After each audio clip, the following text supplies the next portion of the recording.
Welcome to trigger with Sundar. ఇవాళ మనతో పాటు ఉన్నారు ప్రముఖ రాజకీయ విశ్లేషకులు బండారు రవికుమార్ గారు. ఆయనతో మాట్లాడారు. నమస్తే. నమస్తే. ఈ కేజ్రీవాల్ అరెస్ట్ కు సంబంధించి రాత్రికి రాత్రి అరెస్ట్ చేసి ఈడీ తీసుకుపోయి ఇప్పుడు జైలు వేసారు, విచారణ నడుస్తుంది. కరెక్ట్ ఎన్నికల నోటిఫికేషన్ వచ్చిన తర్వాత ఇలాంటి అరెస్ట్లను ఎట్లా చూడాలండి? వాస్తవంగా నోటిఫికేషన్ రిలీజ్ కాకముందు ఒక సీఎం అరెస్ట్ చేశారు. అది కూడా దాదాపు నోటిఫికేషన్ వస్తుంది అనుకున్న టైంలో హేమంత్ సోరెన్. రెండోది ఇప్పుడు నోటిఫికేషన్ వచ్చిన తర్వాత ఆగమేఘాల మీద ఈయన అరెస్ట్ చేశారు.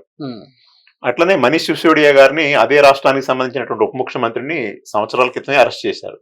ఇట్లాగా మొత్తం ఆ పార్టీని ఎన్నికల ప్రచారంలో, ఎందుకంటే ఆయన పంజాబ్ లో ప్రచారం చేయాలి, ఎందుకంటే అక్కడ ఆ పార్టీ అధికారంలో, ఢిల్లీలో ప్రచారం చేయాలి, ఆయన అక్కడ ముఖ్యమంత్రిగా ఉన్నాడు. అట్లే గుజరాత్ లో కూడా ఆయనకి మంచి ఓటింగ్ వచ్చింది పోయినసారి. ఈసారి కాంగ్రెస్ కేజ్రీవాల్ పొత్తులో ఉన్నారు. అక్కడ ముచ్చామటలు పడుతున్నాయి మోడీ అమిత్ షాలకి, అక్కడ ఇబ్బంది ఉంది. గోవా ఇట్లా అనేక రాష్ట్రాలలో ఒక క్యాంపెయినర్ గా ఆయన ఉన్నాడు. అలా ఉన్నతన్ని అరెస్ట్ చేయడం అనేది అంటే ఇది ఒక కల్చర్ గా మారుతుంది. మనం ఇంతకుముందు చూసాం. మనం పాకిస్తాన్ లో మొన్న నాయకుడిని అరెస్ట్ చేసేసి జైల్లో పెట్టేసి ఎన్నికల్లో పోటీ చేయడానికి వీల్లేదు అనుకుంటా నియంతృత్వం అయినటువంటి ధోరణిలో చివరి ఇమ్రాన్ ఖాన్ వాళ్ళు 100 సీట్లు వాళ్ళు ఇండిపెండెంట్ గా పోటీ చేసి గెలిచే అంత పరిస్థితి వాళ్ళకున్నా కూడా వాళ్ళకి ఎటువంటి ఇది లేకుండా చేశారు. సేమ్ ఇప్పుడు భారతదేశంలో కూడా పాకిస్తాన్ లాంటి పాలిటిక్స్ నియంత్రిత పాలిటిక్స్ ఇండియాలో ఉందని ఆరోపిస్తున్నారు మరి. ఇప్పుడు పాకిస్తాన్ కి ఇండియాకి పోలిక లేదు. ఇండియాలో అలాంటి పరిస్థితి ఉందని మనం చెప్పలేము. కానీ ఇవాళ వాతావరణం చూస్తే ఎలా ఉందంటే, హేమంత్ సోరెన్ అరెస్ట్ అయ్యాడు. ఆయన జార్ఖండ్ లో బాగా ముఖ్యమంత్రిగా ఉన్నాడు. ఆయన అక్కడ ఇండియా కూటమికి అటు బీహార్ లో కూడా ఆయనకి పలుకుబడి ఉంది. మరి ఆయన్ని అట్నే చేశారు కదా, ఇప్పుడు కేజ్రీవాల్ ని చేశారు కదా. ఇట్లా చూసినప్పుడు ఏమైతుంది, రేపొద్దున్న ఇదే కంటిన్యూ అవుతుంది కదా. రేపు కేజ్రీవాల్ లిక్కర్ స్కామ్ లో ఆయన అరెస్ట్ చేశారు. అంటే లిక్కర్ స్కామ్ లో ఆయన పాత్ర ఇండియా కూడా అరెస్ట్ చేశారంటారా? లిక్కర్ అందులో ఇప్పటికి కూడా అది కేవలం కేసు తప్ప అది ఎక్కడ కూడా రుజువు కాలే. ఇంకా ఎన్నికల బాండ్లైనా అది ఒక లంచాల ప్రక్రియ రుజువు అయింది, బయటకు వచ్చినాయి అన్ని విషయాలు. కానీ ఇందులో ఏముంది, అది పాలసీ. ఢిల్లీ ప్రభుత్వం ఒక లిక్కర్ పాలసీని రూపొందించుకుంది. కేజ్రీవాల్ అనేవాడు కొంచెం క్లీన్ పాలిటీషియన్ గా ఉన్నాడు కాబట్టి అతన్ని ఆ క్లీన్ దాని మీదనే దెబ్బ కొట్టాల కోసం ఈడీతో ప్రయత్నాలు చేశారు. వాళ్ళు పెట్టుకున్నటువంటి పాలసీ మీద వీళ్ళు గొడవ చేశారు. ఆ తర్వాత ఏం జరిగింది, ఆ పాలసీని వాళ్ళు వెనక్కి తీసుకున్నారు. ఇప్పుడు అక్కడ ఏమి లేదు. ఇప్పుడు వాళ్ళు అప్పుడు తెచ్చిన పాలసీ అమల్లో ఉండి దాని మీదనే వీళ్ళు ఈడీ దాడి చేసి దాని మీదనే కోర్టులో కేసు నడిస్తే అది అనుకోవచ్చు. ఇప్పుడు ఆయన ఉనికిలో లేదు. అది ఈడీ ఇన్వెస్టిగేషన్ లో కవితకు 100 కోట్లు కవిత దగ్గర తీసుకురాపు అని చెప్పినట్టు కొన్ని ఆరోపణలు వినిపిస్తున్నాయి. అదే ఇప్పుడు ఇవన్నీ కూడా ఆరోపణలే తప్ప రేపు కోర్టులో రుజువు అయితే అనే గ్యారంటీ అయితే ఏమి లేదు. ఎందుకంటే మనం తెలుసు, ఈడీ సిబిఐ వీళ్ళు దాడి చేసినటువంటి కేసుల్లో, దేశద్రోహం అనే పేరుతో పెట్టినటువంటి కేసులలో మనం చూసాం 97% కేసులు తప్పుడు కేసులు అని చెప్పి రుజువైనవి. మన సాయిబాబు గారి కేసు కూడా మనం చూసాం. మనం 10 ఏళ్ల పాటు ఆయన జైల్లో ఉండి చిత్రహింసలు పెట్టారు. 10 ఏళ్ల తర్వాత అందులో ఉన్న ఆరోపణలన్నీ తప్పని రుజువైనవి. అంతకుముందు కూడా మనం ఈ 10 ఏళ్ల కాలంలో ఈ కేసులన్నీ ఏంటని చెప్తే ఎన్ఐఏ, సిబిఐ, ఈడీ ఈ కేసులన్నీ ఏంటని చెప్పి మొత్తం లిస్టు చూస్తే 2.5 కేసులే కరెక్ట్ అని రుజువైన మొత్తం కేసులు. అంటే దీన్ని బట్టి ఏం అర్థమవుతుందంటే, ఆ సంస్థలను ఉపయోగించుకొని కీలకమైన సమయాలలో ప్రత్యర్థుల్ని లొంగ తీసుకోవడం కోసం, లొంగకపోతే దెబ్బతీయటం కోసం ఉపయోగించుకుంటున్నట్టే ఇప్పటి వరకు ఉన్న చరిత్ర. అది 2.5 ఎంత, ఎక్కడ 97.5 ఎక్కడ, అసలు మా లెక్క పోలికే లేదు కదా. కాబట్టి అంటే వీళ్ళు పెట్టే కేసులన్నీ కూడా రేపొద్దున్న నిరపరాధే, అది వాళ్ళ ఇష్టం, వాళ్ళ ప్రభుత్వం తీసుకున్నటువంటి ఒక పాలసీ నిర్ణయం అని చెప్పి రేపు తీర్పు వచ్చినా ఇప్పుడు వచ్చిన ఇవన్నీ ఇబ్బందులు, ఈ కష్టాలన్నీ కూడా రేపు పొద్దున పరిగణలో రాకుండా పోయేటువంటి అవకాశం ఉంటది కదా. కాబట్టి ఇది ఇప్పుడు ఏకకాలంలో ఏంటంటే 2 రాష్ట్రాల వాళ్ళని, ఇప్పుడు ఇటు బీఆర్ఎస్ ని లొంగ తీసుకోవాలనుకోండి, ఒక సీఎం కూతురు కాబట్టి అన్నాడు. అప్పుడు ఆ రోజుల్లో బీఆర్ఎస్ కి బీజేపీకి పెద్ద స్ట్రగుల్ ఉంది.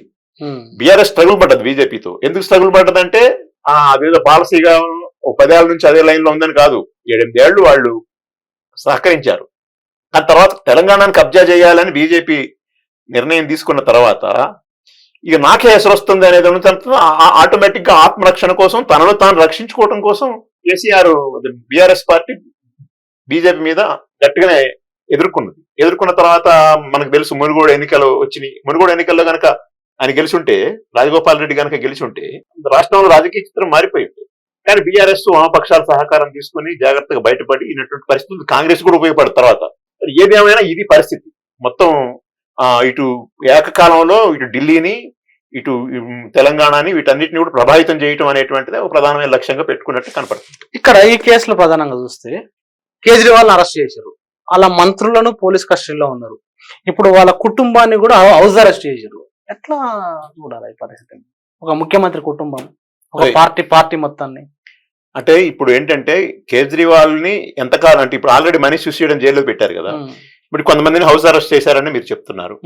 కాబట్టి వాళ్ళ మిసెస్ కూడా పాలిటిక్స్ లో ఇన్నర్ పాలిటిక్స్ లో ఉంది, ఐఆర్ఎస్ క్యాడర్ సంబంధించినటువంటి వాళ్ళు. కాబట్టి ఏంటంటే ఆ పార్టీని కొన్ని పార్టీలు ఉనికిలో లేకుండా చేయటం తప్ప వేరే వాళ్ళకే మార్గం లేదు.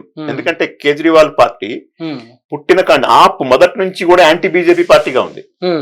ఎందుకంటే ఢిల్లీలో వాళ్ళిద్దరి మధ్యనే పోటీ, అటుపోతే పంజాబ్ లో కూడా బీజేపీ వర్సెస్ వాళ్ళ కూటమి మీద అంటే కాంగ్రెస్ పార్టీ మీద అసంతృప్తి వచ్చిన తర్వాత జనం ఇక బీజేపీని ప్రత్యామ్నాయంగా చూస్తారు అనుకున్న టైంలో కేజ్రీవాల్ పోయి పంజాబ్ లో పార్టీ స్టార్ట్ చేసిండు, అక్కడ అదైంది. ఢిల్లీలో కూడా అదే పరిస్థితి. ఢిల్లీలో షీలా దీక్షిత్ 3 సార్లు పరిపాలన చేసింది. తీవ్రమైన కాంగ్రెస్ పార్టీ తీవ్రమైన అసంతృప్తి కాంగ్రెస్ పార్టీ మీద వచ్చి ఇక కాంగ్రెస్ పార్టీ ఈసారి ఓడిపోద్ది అనేది డిసైడ్ అయిపోయింది. ఇక బీజేపీ అధికారంలోకి వస్తుంది అనుకున్నప్పుడు కేజ్రీవాల్ పార్టీ చాలా ఎఫెక్టివ్ గా ఎమర్జ్ అయింది. దాంతో కేజ్రీవాల్ గెలిచాడు. గెలవటమే కాదు 3 సార్లు కూడా ఆ పార్టీ గెలిచింది. కారణం ఏంటంటే వాడు విధానపరమైనటువంటివి ఉన్నాయి. ఇప్పుడు ఏంటంటే ఆ పార్టీని పూర్తిగా దెబ్బతీయాలంటే ఎలాగో ఇద్దరిని పెట్టారు, ఇంకొంతమందిని కూడా జైళ్లలో పెడతాము అని చెప్పి బెదిరించి దాన్ని డిస్మాంటిల్ చేస్తే ఒక ప్రత్యామ్నాయం అనేది లేకుండా పోతుంది. అలా కొన్ని పార్టీలని రకరకాలైనటువంటి పద్ధతుల్లో నాశనం చేసినటువంటి పరిస్థితి కూడా ఉంది. మనం శివసేన 2 ముక్కలు చేసింది, అక్కడ ఆయన షిండేని తయారు చేశారు. ఇప్పుడు ఎన్సీపీ శరద్ పవార్ ని ఆయన లొంగట్లేదని చెప్పి వాళ్ళ పార్టీని 2 ముక్కలు చేశారు. అజిత్ పవార్ అని చెప్పి వాళ్ళు తయారయ్యారు. అంటే ఒకటే పార్టీని 2 ముక్కలుగా తీసేసిన పరిస్థితి కూడా అనేక రాష్ట్రాలు. అన్నా డిఎంకే అని కూడా ఇద్దరు ఓపీఎస్ ఈపీఎస్ అనే 2 నాయకులు పెట్టి తర్వాత దాన్ని ఇది చేశారు. ఇప్పుడు డిఎంకేకి ప్రత్యామ్నాయంగా రావాలని చూస్తున్నారు. కాబట్టి ఏంటంటే ఢిల్లీలో అంటే ఈ కేజ్రీవాల్ పార్టీని దెబ్బతీసి దాన్ని డిస్మాంటిల్ చేయాలంటే వాళ్ళ మీద అన్ని రకాల యుద్ధాలు చేయాలి. అందుకోసం వాళ్ళందరి మీద ఆ రకమైనటువంటి నిర్బంధాన్ని ప్రయోగిస్తున్నారు. అందులో భాగంగా కుటుంబాన్ని మీద కూడా ఆ నిర్బంధాన్ని ప్రయోగిస్తున్నారు. ఈ నిర్బంధాలు తట్టుకొని నిలబడుతుందా లేకపోతే దాని చేతిలో కథమైపోద్దా అనేటువంటి దాన్ని బట్టే అక్కడ రిజల్ట్ ఉండేదానికి అవకాశం ఉంది. ఇక్కడ కేజ్రీవాల్ ప్రభుత్వ పాలసీలకి బీజేపీ ప్రభుత్వ పాలసీలకి తేడా ఎందుకు బీజేపీ కేజ్రీవాల్ ను ప్రమాదంగా పరిగణిస్తుంది? దీని మీద 2-3 కారణాలు ఉన్నాయి. బీజేపీ ప్రభుత్వం ఎప్పుడు కూడా సంక్షేమానికి వాటికి వ్యతిరేకంగా ఉంటుంది. కొన్ని విషయాలుగా ఆర్థిక విధానాలు చూసినప్పుడు ఏంటంటే ఇప్పుడు ఇతను ఉచిత విద్య అంటే ఎడ్యుకేషన్ సిస్టమ్ లో చాలా చేంజెస్ తీసుకొచ్చారు. అదేవిధంగా వైద్యంలో కూడా చాలా తేడా వచ్చింది. ఉచిత విద్య ఉచిత వైద్యం అనే పేరుతో అతను ముందుకు వచ్చాడు. ఈ 2 కూడా మోడీ ఎజెండాలు ఎక్కడ కనపడవు, అదొకటి. రెండోది ఏంటంటే 200 ఇది విద్యుత్ యూనిట్లకి లోపు ఉన్నటువంటి వాళ్ళందరికీ పేదవాళ్ళందరికీ ఉచిత విద్యుత్ ఫ్రీ అన్నాడు ఢిల్లీలో. బీజేపీ విధానం ఏంటంటే ఇందులో విద్యుత్ని ప్రైవేట్ వాళ్ళకి ఇవ్వాలని, విద్యుత్ అనేది ప్రభుత్వ రంగంలో ఉండకూడదు, అదానీలు అంబానీలు వాళ్ళు నడపాలనేటువంటిది. అదానీలు అంబానీలు విద్యుత్ నడిపిన తర్వాత ఇక వ్యవసాయానికి కరెంటు పేదవాళ్ళకి కరెంట్ అనేది ఉండదు కదా. దానికి బేసిక్ గానే బీజేపీ వ్యతిరేకం. అలాంటి విధానాలు కొన్ని ఉన్నాయి. అట్లా మహిళలకి ట్రాన్స్పోర్ట్ ఫ్రీ అని చెప్పి ఇట్లాంటి కొన్ని ఉన్నాయి.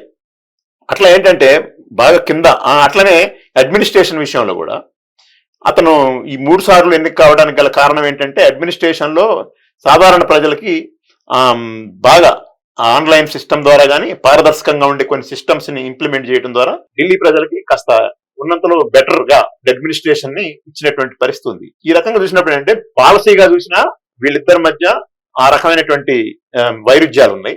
అది ఒక ఆల్టర్నేటివ్ గా ఉన్నాడు. ఏదో సోషలిస్ట్ ఆల్టర్నేటివ్ లేకపోతే ఇంకా పెద్ద రెవల్యూషనరీ ఆల్టర్నేటివ్ అని కాకపోయినా కూడా ఉన్న చట్టంలోనే వాళ్ళతో పోల్చినప్పుడు బూర్జువా రాజకీయ సిస్టమ్ లో కూడా బీజేపీకి మాత్రం కొంచెం ఆల్టర్నేటివ్ గా ఉన్నాడు. అదేవిధంగా ఒక్క స్టేట్ కి పరిమితం అయ్యాడు. ఇందాక నేను చెప్పాను, పంజాబ్ కి విస్తరించాడు, గోవాకి విస్తరించాడు, గుజరాత్ కి విస్తరించాడు. ఇప్పుడు గుజరాత్ లో కాంగ్రెస్ పార్టీతో పొత్తు పెట్టుకున్నాడు.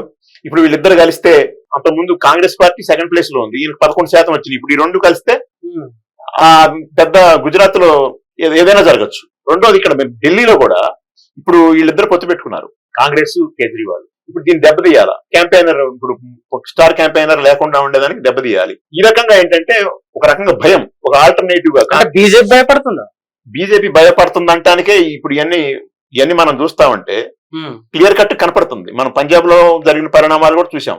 మొన్న రైతు ఉద్యమం జరిగేటప్పుడు ఇతను రైతుల పక్షాన నిలబడి రైతాంగ ఉద్యమానికి సపోర్ట్ చేశాడు. దాని తర్వాత పంజాబ్ ఎన్నికలు వచ్చాయి. పంజాబ్ ఎన్నికల్లో రైతాంగ ఉద్యమానికి వాళ్ళు చేస్తున్న ఢిల్లీ సరిహద్దులో ఈయన పరిపాలన చేస్తున్నటువంటి రాష్ట్రంలో దగ్గరలోనే కాబట్టి వీళ్ళు ఇచ్చినటువంటి ఏదైతే సపోర్ట్ ఉందో ఆ సపోర్ట్ కి అనుగుణంగానే పంజాబ్ లో కూడా ఆ రకమైనటువంటి ఇది రాగలిగింది. రెండోది ఏంటంటే పంజాబ్ లో కూడా అడ్మినిస్ట్రేటివ్ గా చూసినప్పుడు అక్కడ ఉన్న ముఖ్యమంత్రిని గైడ్ చేసే దాంట్లో కానీ పరిపాలనకు సంబంధించి కానీ కొత్త పార్టీ కాబట్టి ఇక్కడ ఈయన సహకారం ఖచ్చితంగా అవసరం. రేపొద్దున ఈ సహకారం కట్ అయ్యి ఎక్కువ కాలం ఈయన జైల్లోనే ఉంటే పంజాబ్ గవర్నమెంట్ ని కూలగొట్టచ్చు, పంజాబ్ లో గవర్నమెంట్ ని ఇబ్బంది పెట్టచ్చు, ఇక్కడున్న గవర్నమెంట్ కూడా ఇబ్బంది పెట్టచ్చు, ఇక్కడ కూడా ఆ పార్టీని ఏదైనా చీలిక తీసుకొచ్చేదానికి ప్రయత్నం చేయొచ్చు. ఈ రకంగా వాళ్ళు భయపడబట్టే ఏమన్నా ఆల్టర్నేటివ్ మళ్ళీ ఇంకెక్కడ, ఎందుకంటే కాంగ్రెస్ పార్టీ ఆల్టర్నేటివ్ కాలేనటువంటి పరిస్థితుల్లో కొన్ని చోట్ల వీళ్ళు ఆల్టర్నేటివ్ వస్తారేమనేటువంటి భయం కూడా ఏదైనా నీడం చూసి భయపడే పరిస్థితి వచ్చింది మోడీ. లేకపోతే 400 సీట్లు అన్ని సీట్లు వాళ్ళు 400 సీట్లు గెలుస్తామని చెప్పేసి ప్రకటిస్తున్నారు. మీరు చెప్పినట్టు ఇక్కడ ఢిల్లీలో కేజ్రీవాల్ మీద కానీ, హేమంత్ సోరెన్ మీద కానీ, తెలంగాణలో కవిత మీద కానీ, ఇంకో రాష్ట్రంలో ఇంకోరి మీద కానీ, ఇట్లా ప్రాంతీయ పార్టీల మీద ఎందుకు ఇంతగానం ఈడీని సిబిఐలను ప్రయోగిస్తున్నట్టు కరెక్ట్ ఎన్నికల సందర్భంగా? వాళ్ళు 400 సీట్లు గెలుస్తామన్నప్పుడు ఇవన్నీ పెద్ద అవసరం ఉండదు కదా. అదే ఇప్పుడు అంతా డంబాచారం అంతా వెళ్ళిపోయింది. ఇప్పుడు వాళ్ళు గెలుస్తారనేటువంటి గ్యారంటీ వాళ్ళకే లేనట్టుగా ఉన్నది. ఇప్పుడు ఇంతగానం అవినీతి గురించి అని చెప్తున్నాడు కదా. సువేందు అధికారి అనేవాడు, అతని మీద చాలా అవినీతి ఆరోపణలు వచ్చినాయి. అతను మమతా బెనర్జీకి నెంబర్ 2. అతని చాలా దాడులు కూడా రెడీ అయినాయి, చేశారు కూడా. శారదా స్కామ్ లో ఉన్నాడు కదా, ఆ ఫైనాన్స్ స్కామ్ లో ఉన్నాడు. అతను వెంటనే బీజేపీలో చేరిపోయాడు. వాషింగ్ పౌడర్ నిర్మా అయిపోయింది. ఇవాళ అతను అక్కడ బీజేపీకి ఒక పెద్ద లీడర్. అతని మీద ఉన్న కేసులన్నీ ఇప్పుడేం లేవు, కానీ అతని మీద ఉన్న ఆరోపణలు, ఆయన ఉన్న కుంభకోణం చాలా పెద్ద కుంభకోణం. రెండోది హేమంత్ బిశ్వ శర్మ కాంగ్రెస్ లోంచి అస్సాంలో చేరాడు. అతని మీద చాలా ఆరోపణలు ఉన్నాయి, అతని మీద దాడులు జరిగినాయి. చివరికి ఇప్పుడు ఆయన కూడా క్లీన్ అయిపోయాడు. ఇప్పుడు ఆయన ముఖ్యమంత్రి కూడా అయిపోయాడు. ఇప్పుడు అస్సాం ముఖ్యమంత్రి అయ్యాడు. ఇట్లా చూస్తే రాష్ట్రాల వారీగా చూసుకుంటే అనేక రాష్ట్రాల్లో ఇప్పుడు బీజేపీలోకి చేరిపోయి పునీతులైపోయినటువంటి వాళ్ళు అనేక రాష్ట్రాల్లో ఉన్నారు. ఇప్పుడు మనం తెలుగు రాష్ట్రాల్లో చూసిన సీఎం రమేష్, ఇప్పుడు అక్కడ సుజనా చౌదరి, వీళ్ళందరూ ఇప్పుడు ఆంధ్ర పాలిటిక్స్ లో ఇప్పుడు ఆ 3 పార్టీలు కలిపి కూటమిగా ఏర్పడ్డ దాంట్లో కూడా వాళ్ళందరూ కీలకమైనటువంటి పాత్రని పోషిస్తూ వాళ్ళంతా క్లీన్ అయిపోయినటువంటి పరిస్థితి చూస్తా ఉన్నాం. ఇట్లా మిగతా రాష్ట్రాల్లో కూడా ఇలా వాళ్ళ బీజేపీలో చేరినమ్మటే క్లీన్ గా తయారైపోయి ఇప్పుడు వాళ్ళు ఆ రాష్ట్రాలను పరిపాలించడం, లేకపోతే బెదిరింపులు కూడా నడుస్తున్నాయి. ఏంటంటే మా వెనకాలంటే ఇవి ఇట్లుంటారు, మాలో చేరిపోతే ఇక వాళ్ళందరికీ ఎలా రక్షణ కల్పించాం, వాళ్ళందరి మీద కేసులు ఎట్లా లేకుండా చేశాం, వాళ్ళ మీద దాడులు ఎట్లా లేకుండా చేశాం అనేటువంటిది పరోక్షంగా కూడా చూస్తున్నాం కదా. ఆంధ్రప్రదేశ్ లో ఏంటి భయం? జగన్ నీ బెయిల్ రద్దు చేస్తాం, బెయిల్ రద్దు చేసి నువ్వు అడిగిపోవాలా? చంద్రబాబు నాయుడు నీ మీద కొత్త కేసు వచ్చింది, ఆ కేసు మీదనే కదా ఆయన ఎదుగుతున్నటువంటి పరిస్థితి ఉంది. ఇట్లా కేసులను చూసి భయపడేటువంటి పరిస్థితి. కొంతమంది రాజకీయ నాయకులు ఏదో ఒక రకంగా కొన్ని కుంభకోణాల్లోనూ కొన్ని ఆటల్లో ఇట్లు ఇరుక్కొని ఉండటం వల్ల వాటిని చూపించి వీళ్ళు భయపెట్టడం, వాటి బెయిల్ రద్దు చేస్తానంటాం. ఇవాళ చూడండి, జగన్ మీద 10 సంవత్సరాల నుంచి ఎటువంటి దాడులు జరగకుండా ఉంటున్న కారణం ఏంటంటే బీజేపీ ప్రయోజనాల కోసమే చూస్తున్నటువంటి పరిస్థితి ఉంది. ఈ రకంగా వాళ్ళు తమ టార్గెట్ చేస్తున్నటువంటి స్థితి ఉంది. మరి ఇప్పుడు ఏంటి, ఇప్పుడు ఈ ఎలక్షన్ లో సంబంధించి ఇప్పుడు దగ్గరకు వచ్చినాయి, ఆయన సీఎం గా ఉన్న ఢిల్లీ ప్రభుత్వ పరిస్థితి ఏంది? ఇండియా కూటమికి సంబంధించి ఇప్పుడు ఈయన జైల్లో ఉన్నది, ఓకే, కేజ్రీవాల్ జైల్లో ఉన్నాడు. ఇప్పుడు ఇండియా కూటమి పరిస్థితి ఏంది అక్కడ? ఢిల్లీకి సంబంధించిన ప్రభుత్వ పరిస్థితి ఏంది? మొత్తంగా ప్రతిపక్షాల మీద బీజేపీ చేసిన ప్లాన్ సక్సెస్ అవుతుంది అంటారు. ఢిల్లీలో కూడా సక్సెస్ అవుద్దా లేదా అని చూసినప్పుడు బెడిసి కొట్టే అవకాశం కూడా ఉంది. ఒక రకంగా చూస్తేనేమో ఇప్పుడు రాహుల్ గాంధీ మీదను సోనియా గాంధీ మీద నేషనల్ హెరాల్డ్ కేసు అని ఒకటి పెట్టారు. వాళ్ళని బాగా ఇబ్బంది పెట్టారు, రోడ్డు మీద కూర్చొని చేశారు. ఇప్పుడు కూడా వాళ్ళ కత్తి ఏలాడుతుంది వాళ్ళ మెడకాయ మీద. కాబట్టి రాహుల్ గాంధీని, సోనియా గాంధీని కూడా వదిలే పరిస్థితి లేదు. కాబట్టి ఇవన్నిటిని కూడా ఉపయోగించుకొని మొత్తం ప్రతిపక్షాలన్నింటినీ భయభ్రాంతులు చేసి ఒక రకంగా భయం కోల్పోయేటువంటి పరిస్థితి వస్తే, లల్లు ప్రసాద్ యాదవ్ లొంగలేదు కాబట్టి ఆయన మీద, ఆయన భార్య మీద, ఆయన కొడుకు మీద, కోడల మీద, అందరి మీద దాడులు జరుగుతున్నటువంటి పరిస్థితి ఉంది. కాశ్మీర్ లో ఉన్నటువంటి నాయకుల మీద కూడా అదే పరిస్థితి ఉంది. ఇట్లా కొంతమంది నాయకులు కొన్ని రాష్ట్రాలలో లొంగిపోయినటువంటి పరిస్థితి ఉంది. అయినా కూడా ఇండియా కూటమి ఇది ఇచ్చిన ఉదాహరణ ఢిల్లీయే తీసుకుందాం. ఢిల్లీలో ఇప్పుడు సీనియర్ మోస్ట్ ఆయన ఒక ఆయన ఉన్నాడు, లేదు ఇంకొక ఆమె అతిషి, ఒక ముఖ్యమైన విద్యా మంత్రిగా ఉంది, ఆమె ఉంది. కేజ్రీవాల్ మిస్సెస్ ఉంది. రేపొద్దున కేజ్రీవాల్ మిస్సెస్ రంగంలోకి వచ్చి నా భర్తని అన్యాయంగా అరెస్ట్ చేశారు కాబట్టి ఢిల్లీ ప్రజలారా ఆలోచించండి, నేను ఆయన తరపున వచ్చి మాట్లాడుతున్నాను అని చెప్పి రేపు మాట్లాడింది అనుకోండి. అలాంటి సందర్భాలు ఉన్నాయి. కొన్ని సందర్భాల్లో అట్లా సెంటిమెంటల్ ఇష్యూలో జనం ఆలోచించి ఆ ఆలోచనలో పడిపోయి చేసినటువంటి స్థితి కూడా ఉంది. ఆ రకంగా వీళ్ళకి ఎదురు కూడా కొట్టొచ్చు. రేపు ఆమె క్యాంపెయిన్ గా సెల్ఫ్ గోల్ అయ్యే అవకాశం ఉంది అంటారు. సెల్ఫ్ గోల్ అయ్యే అవకాశం కూడా ఉండే అవకాశం ఉంది కదా. ఇప్పుడు అట్లనే కదా అతిగా వేధించి అవతల వాళ్ళందరినీ యునైట్ చేసినటువంటి స్థితి ఉంది కదా. ఇప్పుడు చాలా గట్టిగా ఉంది బీహార్ లో. ఒకటి ఈయన లల్లు ప్రసాద్ యాదవ్ గారి కొడుకు పార్టీ గాని, కాంగ్రెస్ పార్టీ, అట్లనే లెఫ్ట్ పార్టీ, ఈ మూడు పార్టీల మధ్య ఉన్నటువంటి కూటమి చూసిన తర్వాత ఈ నితీష్ కుమార్ బీజేపీ బెంబేలెత్తే పరిస్థితి కనపడతాం. యూపీలో కూడా అఖిలేష్ యాదవ్ అదే విధంగా కాంగ్రెస్ పార్టీ మధ్య ఒప్పందం కుదిరిన తర్వాత అక్కడ కూడా భయపడుతున్నటువంటి పరిస్థితి ఉంది. కాబట్టి ఇంకా ఎక్కువ మంది లీడర్లని కూడా అరెస్ట్ చేసే అవకాశం ఉంది, ఇంకా బెదిరించే అవకాశం ఉంది. కానీ బెదిరింపులకి అరెస్టులకి భయపడకుండా ముందుకొచ్చి క్యాంపెయిన్ చేసేదానికే ఇండియా కూటమిలో ఉన్న లీడర్స్ అందరూ కూడా గట్టిగా నిలబడ్డటువంటి స్థితి ఉంది. పినరాయి విజయన్ చాలా స్ట్రాంగ్ గా ఖండించాడు కేజ్రీవాల్ యొక్క అరెస్ట్ ని, ఇది చాలా అన్యాయం అని చెప్పేసి దాని మీద సంబంధించినటువంటి విషయాలన్నీ. కాబట్టి ఈ లీడర్స్ అందరూ కూడా గట్టిగా నిలబడుతున్నటువంటి పరిస్థితి ఉంది. కాబట్టి ఈ ఎన్నికల్లో ఒక తీవ్రమైనటువంటి నిర్బంధం అనేది పెద్ద ఆటంకంగా ఉంది, ఇబ్బందులు ఉన్నాయి.